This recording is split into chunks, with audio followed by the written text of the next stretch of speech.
വിശുദ്ധർ ഫെബ്രുവരി 28 വിശുദ്ധ റോമാനൂസും വിശുദ്ധ ലൂപ്പിസിനൂസും. കോണ്ടാക്റ്റിലെ വിശുദ്ധ റോമാനൂസ് 5-ാം നൂറ്റാണ്ടിൽ ജീവിച്ചിരുന്ന ഒരു വിശുദ്ധനായിരുന്നു.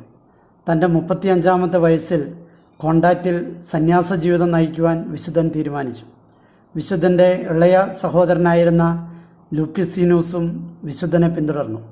ഏറെ വൈകാതെ വിശുദ്ധ യൂജൻഡൂസ് ഉൾപ്പെടെയുള്ളവരുടെ ഒരു സന്യാസ സമൂഹത്തിൻ്റെ നായകരായി മാറി ഈ വിശുദ്ധർ.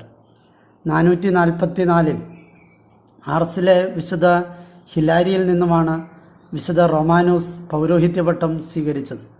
വിശുദ്ധ ലൂപ്പിസിനൊപ്പം അദ്ദേഹം നിരവധി ആശ്രമങ്ങളുടെ സ്ഥാപകനാവുകയും തൻ്റെ മരണം വരെ ഇവയുടെ ചുമതല നിർവഹിക്കുകയും ചെയ്തു. വളരെയേറെ പണ്ഡിതന്മാർ സഹോദരന്മാരായ ഈ വിശുദ്ധരെ തങ്ങളുടെ ഗുരുക്കന്മാരായി സ്വീകരിച്ചു. ഇവർ നിരവധി ആശ്രമങ്ങൾ സ്ഥാപിച്ചിട്ടുണ്ട്. ലാ ബെമയിലാണ് വിശുദ്ധ റോമാനൂസിനെ അടക്കം ചെയ്തിരിക്കുന്നത്. ഫെബ്രുവരി 28 ഈ വിശുദ്ധൻ്റെ തിരുനാൾ.